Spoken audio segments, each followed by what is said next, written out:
Guys IIT जब mathematics exam के बाद बेस्ट कोर्स स्ट्रक्चर है आईआईटी बॉम्बे का ऑपरेशन रिसर्च क्योंकि इस कोर्स स्ट्रक्चर को इस तरह से डिजाइन करा गया है कि आप इसको इंडस्ट्री लेवल पे आसानी से यूज कर पाओ, like the optimization technique, game theory and so many other interesting subject. तो यदि आप प्लेसमेंट पॉइंट ऑफ व्यू के लिए जा रहे हो, रिसर्च के लिए जा रहे हो, तो ये कोर्स आपके लिए बेस्ट रहेगा। और साथ ही साथ में यहाँ पर आपको बहुत ही सारी अपॉर्चुनिटीज देखने को मिलेगी, लाइक द इंटर्नशिप अपॉर्चुनिटी। यदि मैं इस बार की मैं बात करूँ तो सभी स्टूडेंट को इंटर्नशिप अपॉर्चुनिटी मिली थी, उसमें से 3 स्टूडेंट को पीपीओ मिला था। और यहाँ पर मंथली बेसिस पे आपको स्कॉलरशिप भी मिलेगी। तो इस वीडियो में अपन पूरा कंप्लीटली डिस्कस करेंगे मेरे 2 फ्रेंड आईआईटी बॉम्बे के, अभिषेक एंड आकाश के साथ। और अभिषेक का जो प्लेसमेंट हुआ है वो एसेंचर सॉल्यूशन में, और आकाश का जो प्लेसमेंट हुआ है लेगेटो हेल्थ टेक्नोलॉजी में। और साथ ही साथ में अभिषेक डिपार्टमेंट प्लेसमेंट कोऑर्डिनेटर भी था, तो वो आपको पूरा कंप्लीटली अच्छे से डिटेल बताएगा। यदि मैं इस बार में प्लेसमेंट डेटा की मैं बात करूं तो हाईएस्ट प्लेसमेंट गया है अप्रोक्सीमेटली 20 और जो एवरेज गया है 17 एलपीए। बाकी फुल डिटेल मैं पिन कमेंट में आपको मैं दे दूंगा ताकि आप आसानी से वहां से चेक कर पाओ। और आईआईटी बॉम्बे का जो प्लेसमेंट प्रोसेस है वो बहुत ही बेस्ट है as compare to the other IITs, like IIT Guwahati से भी बेस्ट है। यदि आपके पास चांस है, यदि आपको अपॉर्चुनिटी से मिल रही है, तो मैं आपको सजेस्ट करूंगा कि आप आईआईटी बॉम्बे को प्रायोरिटी ज़्यादा दो as compare to the IIT Guwahati. वैसे इसके बारे में कंप्लीट वीडियो बाद में मैं लाऊंगा, क्योंकि अभी जो वीडियो है ओनली ऑपरेशन रिसर्च के लिए, बाकी अगला जो वीडियो आएगा मैथमेटिक्स डिपार्टमेंट के लिए। और ताकि मैं आपको अच्छे से कंपेयर करके बता दूँ तीनों डिपार्टमेंट को, और लाइक एनआईटी वारंगल के भी प्लेसमेंट अच्छे गए हैं, तो यार आपको मैं पूरा कंप्लीट डिटेल बताऊंगा। बट एक वीडियो में सब कुछ कंप्लीट नहीं होता है, तो बने रहिए, आराम से करेंगे डिस्कस स्टार्ट।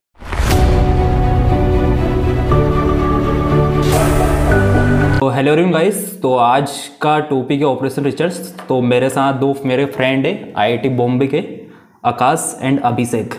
तो अभिषेक, तुम्हारी कंपनी के बारे में बताओ, तो थोड़ा सा प्रोफाइल के बारे में बताओ, कौन सी क्या प्रोफाइल है तुम्हारी। ओके, सो मेरा प्लेसमेंट हुआ है एक्सेंचर सॉल्यूशंस में और मेरी प्रोफाइल है सीनियर एनालिस्ट। बेसिकली इस प्रोफाइल में मेरा काम डेटा से इंसाइट्स निकालना और प्रेडिक्शंस निकालना होगा। देखा जाए तो मैं ML/DL मॉडल्स को यूज कर रहा हूँ कहीं ना कहीं। ठीक है। आकाश, तुम्हारा पीपीओ मिला था ना? यस या राइट। तो थोड़ा बताओ इसके बारे में, कैसे क्या था। तो पहला प्रोसेस तो स्टार्ट हुआ था इंटर्नशिप से, और लेगेटो पहली बार आया था फरवरी के शुरू में। उस टाइम पे इंटर्नशिप शुरू हुआ तो 2 महीने का समर इंटर्नशिप जैसे रहता है। तो इंटर्नशिप था मेरा ऑन लोकेशन, मतलब लोकेशन पे जाना पड़ा था। मेरा हैदराबाद में था, 2 ऑप्शन था, तो हैदराबाद में था, तो लोकेशन में गया था। तो इंटर्नशिप रिलेटेड टू था natural language processing, okay. NLP। तो उधर का जो मेन काम था मेरा था commercial claims tower. It's a healthcare company. So in a healthcare company, like people come to claim their insurance. Okay, so all those things you have to model through NLP and do some data analysis on that, and based on that they will take all the business decisions. Okay, तो ये काम था 2 महीने के बाद, and it was a good experience actually. The team was good, the mentor was good, and we also got a buddy who was always with us for any help regarding this. Okay. तो experience अच्छा था, and after that वही same company से PPO मिला था, and I accepted that बस। और जो प्रोफाइल मिला है अभी, तो नाम लिखा हुआ है associate software developer, okay. But actually जो प्रोफाइल है वो है डेटा साइंटिस्ट। ये काम एनएलपी में ही होगा प्रोबेबली, मोस्ट प्रोबेबली, क्योंकि they said me that I will join the same project that I was working on. I will continue this, that's it. तो अभी जैसे कि आईआईटी बॉम्बे ओआर में आई थिंक तुम्हारी क्लास स्ट्रेंथ कितनी, 12 है राइट? अभी कितने का प्लेसमेंट हो गया उसमें? क्लास स्ट्रेंथ 12 है, उनमें से 7 लोगों ने पार्टिसिपेट किया था, 6 लोग प्लेस, 8 लोगों ने किया था। हाँ। उनमें से 2 का पीपीओ है और 5 लोग प्लेस हो चुके हैं, 1 रह रहा है। Okay fine. बाकी एक जो रह रहा है उसने बहुत लास्ट में रजिस्टर किया था, क्योंकि उसका पहले पीएचडी के लिए जाने का प्लान था, लेकिन अभी उसने पीएचडी वाला प्लान ड्रॉप कर दिया, तो उसका प्लेसमेंट बचा हुआ है और मोस्ट प्रोबेबली उसका भी हो जाएगा। ठीक है। मतलब ऑलमोस्ट अभी का प्लेसमेंट हो गया। बाकी जो 4 स्टूडेंट हो शायद पीएचडी के लिए जा रहा है राइट? ठीक है। तो अभी तुम्हारा कोर्स स्ट्रक्चर कैसे क्या है, क्योंकि ओआर में मतलब वो प्लेसमेंट से ओरिएंटेड है या फिर मतलब ज़्यादा मैथ्स ओरिएंटेड है? देखा जाए तो ओआर है कि इंडस्ट्री की प्रॉब्लम्स को कैसे सॉल्व करना है। हम पूरे करिकुलम में पूरे 2 ईयर में हम यही सीखते हैं कि optimization, probability, statistics, game theory, ये सब टूल्स, ये सब काम आते हैं इंडस्ट्री में डिसीजन मेकिंग में। कुछ चीज तुम्हारे पास कुछ प्रॉब्लम है उसको सॉल्व करने के लिए, जैसे सपोज देखा जाए तो ऑप्टिमाइजेशन बहुत काम आता है, जैसे ट्रैवल सेल्समैन प्रॉब्लम और बीआरपी प्रॉब्लम, ये जितना भी लॉजिस्टिक्स, ई कॉमर्स वाला सब कुछ है, ये सब अपना ये ऑप्टिमाइजेशन बेस्ड थिंग्स यूज करता है, जिससे कि वो ज्यादा ऑप्टिमल तरीके से अपना वर्क कर पाए। तो ओआर इज जस्ट इंडस्ट्री की प्रॉब्लम सॉल्व करना सीख रहे हैं, ये सिंपल बात आपको लग रहा है। तो और बाकी तुम्हारा सब्जेक्ट मतलब ये फर्स्ट सेम सेकंड सेम में कैसे कितने के सब्जेक्ट रहते हैं, कौन कौन से रहते हैं मेनली? तो फर्स्ट सेमेस्टर में 7 कोर्सेज होते हैं। पहला कोर्स होता है ऑप्टिमाइजेशन मॉडल्स, जिसमें तुम मॉडलिंग सीखते हो कि किसी भी प्रॉब्लम को ऑप्टिमाइजेशन, मतलब किसी भी प्रॉब्लम को कैसे मॉडल कर सकते हैं जिससे कि एक ऑप्टिमाइजेशन प्रॉब्लम बन जाए, उसको सॉल्व करना है। दूसरा कोर्स है ऑपरेशंस एनालिसिस, ये बताता है कि तुम प्रोडक्टिविटी कैसे बढ़ा सकते हो किसी भी इंडस्ट्री की। देखा जाए तो जस्ट सपोज तुम्हारे पास एक सप्लाई असेंबली लाइन है, तो उससे तुम ज़्यादा से ज़्यादा आउटपुट कैसे ले सकते हो, ये सब चीज़ों के बारे में बात चलती है 5 ऑपरेशंस एनालिसिस में। नेक्स्ट कोर्स है प्रोग्रामिंग की एक लैब होती है, इसका नाम है कंप्यूटर प्रोग्रामिंग लैब। इसमें स्क्रैच से, मतलब बिल्कुल बेसिक से पाइथन सिखाया जाता है। तो इस कोर्स का सबसे अच्छा बेनिफिट ये है कि जो एमएससी में जो आते हैं तो बहुत सारे लोगों का बैकग्राउंड नहीं होता प्रोग्रामिंग में, ये कोर्स बहुत हेल्प करता है। नेक्स्ट कोर्स है computation modelling and computational lab. इसमें क्या होता है कि पाइथन की हेल्प से ऑप्टिमाइजेशन मॉडल्स को सॉल्व करना सिखाया जाता है। तो ये लैब बहुत हेल्पफुल होती है। जितने भी लोग इंटर्नशिप्स वगैरह के लिए गए, इन्होंने हर किसी ने ये लैब्स का कुछ ना कुछ यूज किया है। और नेक्स्ट कोर्स होता है प्रोबेबिलिटी एंड स्टोकास्टिक प्रोसेस। इसमें बेसिक प्रोबेबिलिटी से लेके स्टोकास्टिक प्रोसेस तक पढ़ाया जाता है। मार्कोव चैन और कंडीशनल प्रोबेबिलिटी ये सब कवर होता है। एक होता है इंजीनियरिंग स्टैटिस्टिक्स कोर्स, ये स्टैटिस्टिक्स चलती है इसमें, वो बेसिक इंफरेंशियल स्टैटिस्टिक्स, इंफरेंशियल स्टैटिस्टिक्स। और नेक्स्ट एक कोर्स होता है कम्युनिकेशन स्किल, और उस कोर्स का मेन मोटो है कि ये कोर्स है एमएससी पीएचडी, मतलब डुअल डिग्री कोर्स है। तो उस कोर्स का मोटो होता है कि तुमको रिसर्च में कैसे, जैसे तुमको पेपर लिखना है, रिसर्च पेपर लिखना है, तो कैसे अप्रोच करना है, किस तरह से रिसर्च पेपर को पढ़ना है, तो कैसे पढ़ना है, मतलब रिसर्च पेपर पढ़ने के भी तरीके हैं, ये नहीं कि तुमने उठाकर पढ़ना शुरू कर दिया। तो कम्युनिकेशन स्किल में यही ध्यान दिया जाता है। और हाँ, प्रेजेंटेशन स्किल्स भी तुम्हारी उन पे भी वर्क करवाया जाता है कम्युनिकेशन स्किल। और एक होता है एथिक्स पे बहुत फोकस दिया जाता है। मान लो तो कोई भी कंटेंट किसी जगह से कॉपी कर रहे हो या ले रहे हो, तो उसको तुमको बताना पड़ेगा, प्रॉपर रेफरेंसेस वगैरह दो। ये एथिक्स पे बहुत ध्यान दिया जाएगा। तो सेकंड सेमेस्टर में भी 7 कोर्सेज है, जिसमें से एक इलेक्टिव है, ठीक है। तो उसमें से एक है लीनियर सिस्टम, जिसमें पूरा लीनियर अलजेब्रा कवर होता है। OR is one of the most diverse, ठीक है, जहाँ पर बहुत सारी चीजें तुमको पढ़ाया जाएगा। अब उनमें से डिपेंड ऑन दैट स्टूडेंट कि उसको किसमें इंटरेस्ट रहेगा। मान लो जो लोग मैथ्स से आए हैं, लीनियर अलजेब्रा में उन लोगों का इंटरेस्ट रहेगा, ठीक है।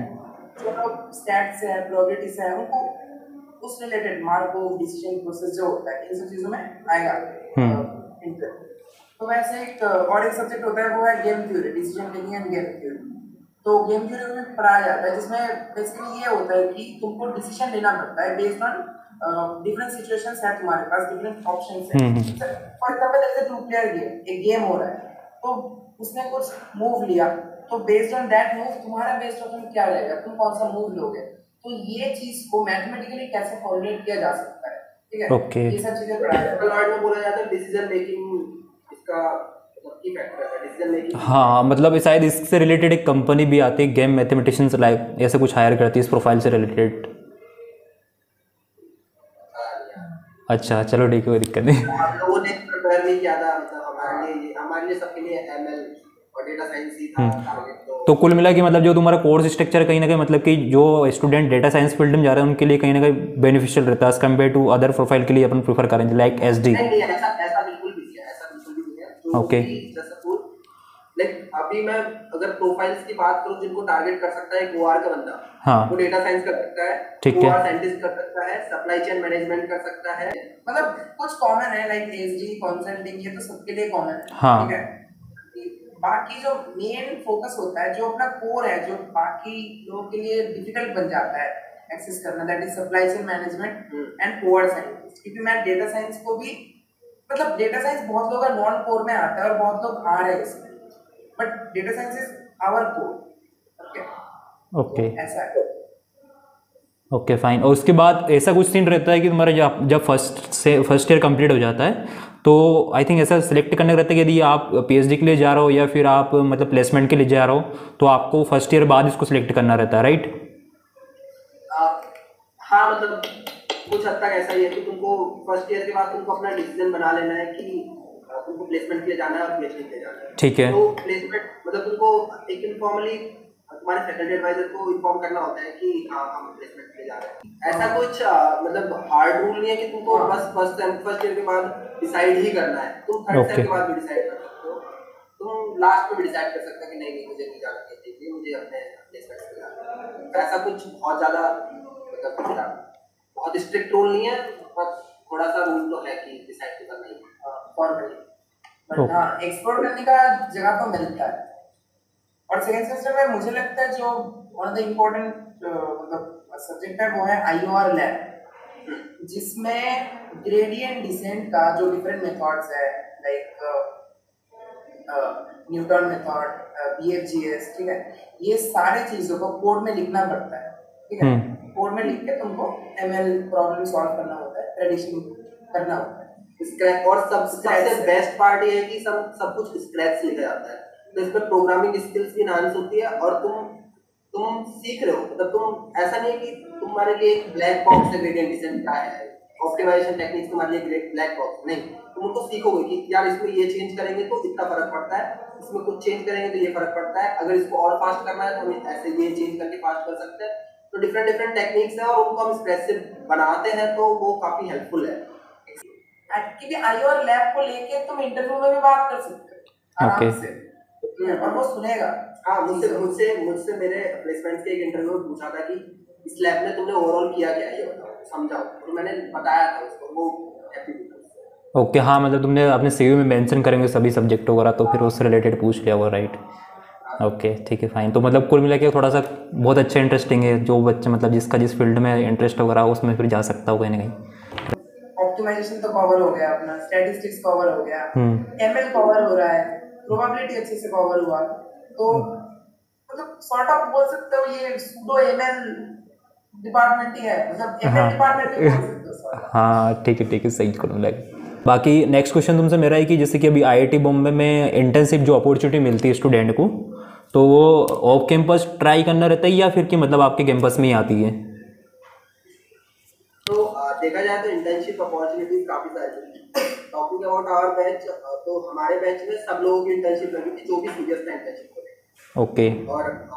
और इंटर्नशिप ऐसा नहीं है कि एक ही फील्ड से रिलेटेड मिलती है, काफी सारी फील्ड्स हैं।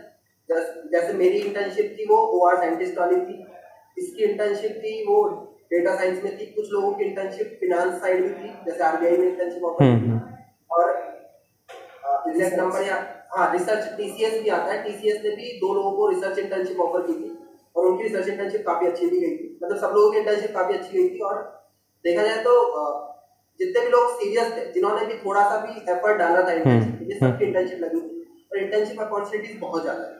मतलब तुमको बस थोड़ा सा सीरियस होना है और ढंग से सीवी बनाना और इंटरव्यू में ढंग से बोलना है, बस तुम्हारी इंटर्नशिप लग जाएगी। Okay fine. है तो और बहुत अच्छी बात ये भी है कि बहुत सारी कंपनी जैसे जो स्पेसिफिकली आईओआर के लिए आती है कि हमको यहाँ से इंटर्न उठा लें। तो मतलब इसमें इंटर्नशिप अपॉर्चुनिटी के बाद पीपीओ कितने स्टूडेंट को मिला था? पीपीओ मिला था 3 स्टूडेंट, 2 लोगों ने एक्सेप्ट किया, एक ने रिजेक्ट कर दिया। ओके, रिजेक्ट करने वाला तुम हो ना? मैंने रिजेक्ट किया था क्योंकि वो थी जो ओआर साइंटिस्ट ओआर फील्ड में थी, लेकिन मुझे ओआर में नहीं जाना था, मुझे डेटा साइंस में जाना था, इसलिए मैंने वो रिजेक्ट किया। और बाकी आपके मतलब जो आईआईटी बॉम्बे में आई थिंक प्लेसमेंट का प्रोसीजर ऐसा रहता है कि यदि आप एक कंपनी में सिलेक्ट हो जाते हो, कोई सा स्टूडेंट यदि एक कंपनी में सिलेक्ट हो गया तो उसके पास चांस रहता है क्या वो दूसरी कंपनी में भी बैठ सके? ऐसा एक्चुअली ऐसा है कि कंपनीज को डिवाइड करता है कैटेगरीज, तो देयर आर 8 कैटेगरीज।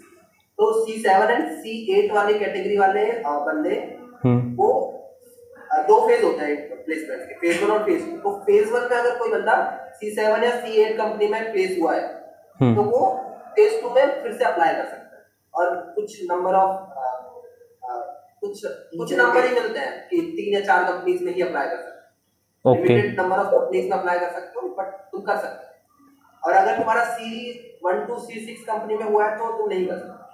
मतलब तुम्हारा जो इंटरव्यू जो स्टार्ट होता है 1 दिसंबर से स्टार्ट हो जाता है, राइट?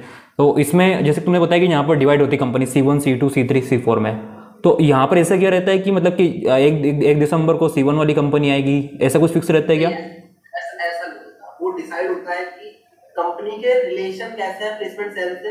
ओके। और कंपनी मतलब वो पैसा भी मैटर करता है, और कंपनी किस प्रोफाइल के लिए आ रही है, प्रोफाइल मैटर करती है। कंसल्टिंग को थोड़ा प्रायोरिटी दी जाती है यहाँ पे। Consulting firms most probably day 1 day 2 में निपट जाते हैं। ओके। फिर उसके बाद और कंपनीज आती है। मतलब ऐसा कुछ नहीं है कि C1 वाली है तो वो डे 1 पे ही आएगी, वो डिपेंड करता है कि तुम्हारा रिलेशन कैसे है कंपनी से, मतलब प्लेसमेंट सेल से, और तुम किस प्रोफाइल के लिए आ रहे हो। ओके फाइन, मतलब पैकेज के ऊपर डिपेंड नहीं करता और अदर फैक्टर भी मैटर करते हैं इसमें कहीं ना कहीं। ओनली पैकेज के ऊपर डिपेंड नहीं करता, देयर आर मल्टीपल फैक्टर्स, उनसे डिसाइड होता है कि कौन सी कंपनी को डे 1 मिलेगा, कौन सी को डे 2 मिलेगा।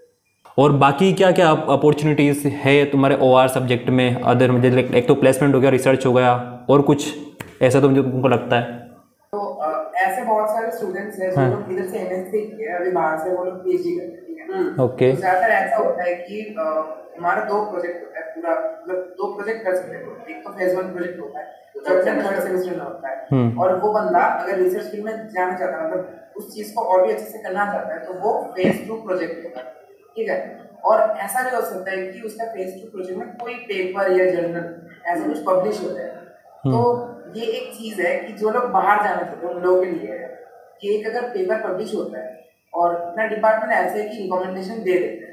और हाँ ठीक है, अब जो प्रोफेसर्स हैं उनके फॉरेन यूनिवर्सिटीज में बहुत अच्छे रिलेशन है, और हर कोई प्रोफेसर हर महीने कहीं ना कहीं कोई फॉरेन यूनिवर्सिटी में टॉप देने जाता रहता है। अभी भी हमारे प्रोफेसर जर्मनी गए हुए हैं, और देखा जाए तो हमारे बैच में एक लड़का है, उसने फेज 1 में कुछ वर्क किया था, और उसका वर्क इतना अच्छा था कि उसने अभी IIM इंदौर में वो अपना वर्क प्रेजेंट किया है, और अभी वो जर्मनी के लिए अपना एब्स्ट्रैक्ट लिख रहा है, तो वो मोस्ट प्रोबेबली जर्मनी भी जाएगा वो वर्क प्रेजेंट करने। तो बाहर जाने का अपॉर्चुनिटी तो एक रहता है। बाकी ऐसी कोई स्कॉलरशिप मिलती है और आपको, मतलब यहाँ पर स्कॉलरशिप की opportunities? Best part of this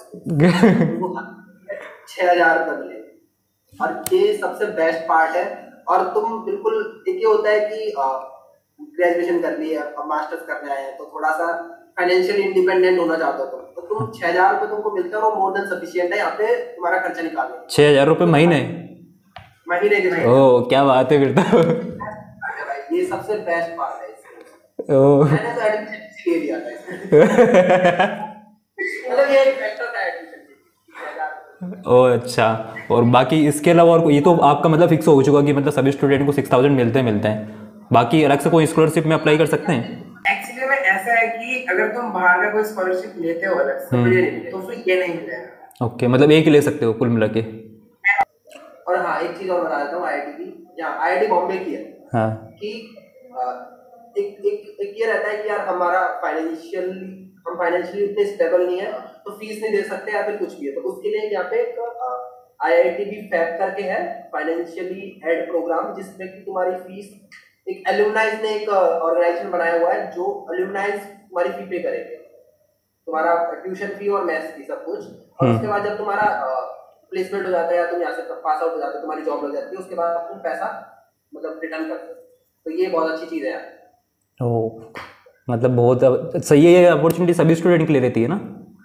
हाँ, सबके लिए, फैब सबके लिए। अच्छा, मतलब उसके लिए कोई बेसिक सा तुम्हारा एक इंटरव्यू होगा, वो उसमें बताना होता है कि तुम्हारे साथ क्या प्रॉब्लम्स है, और तुम्हें इनकम सर्टिफिकेट लगाना होता है। और इनकम सर्टिफिकेट तो तुम्हारी अगर इनकम कम है, फाइनेंशियली स्टेबल नहीं है, इनकम सर्टिफिकेट तो होता ही है तुम्हारे पास। सो अब टर्न आ गया थोड़ा रैपिड फायर क्वेश्चन पूछने का, थोड़ा सा मजाक मस्ती के साथ। तो क्लास में सबसे ज्यादा अजीब हरकतें कौन करता है दोनों में से?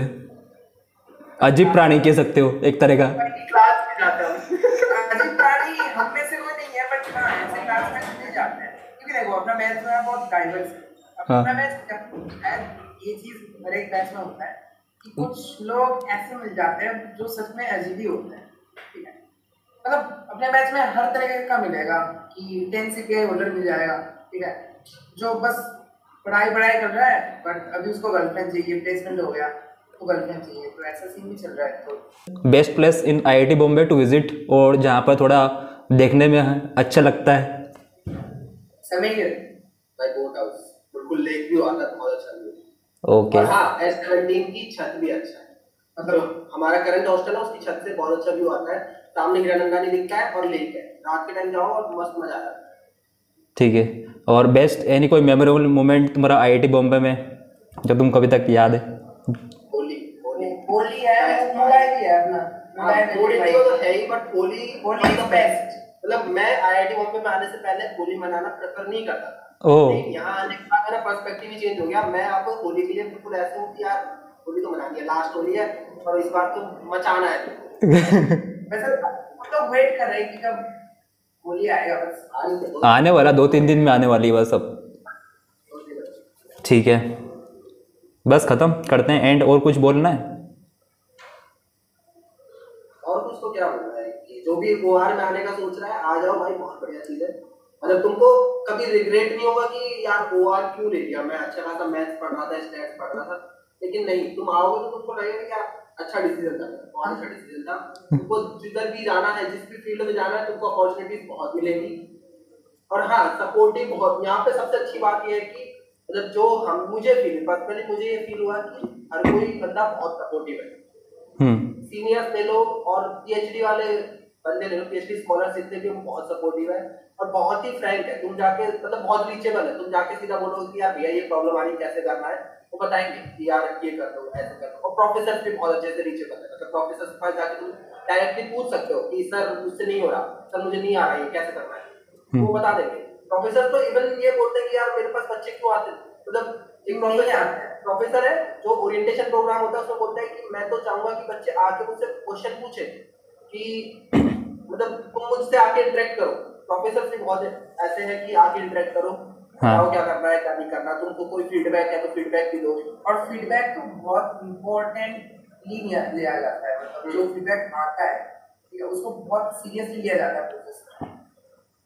और हाँ, ओआर में आओगे तो आईआईटी बॉम्बे वाली लाइफ मिलेगी, बहुत अच्छी लाइफ एक्चुअली में, क्योंकि उन्हें बहुत लोगों को देखा है कि जो लोग मैथ्स में गए हैं they really regret कि ओआर में। हाँ, मैं खुद मिला हूँ कि यार वो बंदा बोलता है यार हमें ओआर ले लेना चाहिए था यार, काश मैंने फर्स्ट प्रेफरेंस ओआर डाल दिया। The biggest regret of their life। तो कुल मिला के मतलब बहुत सही है ओआर। बहुत इसकी एक क्वारी बहुत ही आ रही थी, ओआर ओआर ओआर, सब जगह ओआर में, हर वीडियो पे मेरे कमेंट है कि ओआर का वीडियो लाना है। इट्स अ इनडिसिप्लिनरी कोर्स ओआर, ठीक है, तो इंटरडिसिप्लिनरी इनडिसिप्लिनरी, हाँ तो कट, ठीक है कट। तो इसको कंटिन्यू करूंगा मैं, इसको ना वीडियो जब स्टार्ट होगा सबसे पहले आगे लगाऊंगा मैं। भाई ये और भाई नहीं भाई कुछ नहीं हुआ था भाई, हम आते थे बहुत भाई हम फंस जाएंगे यार भाई।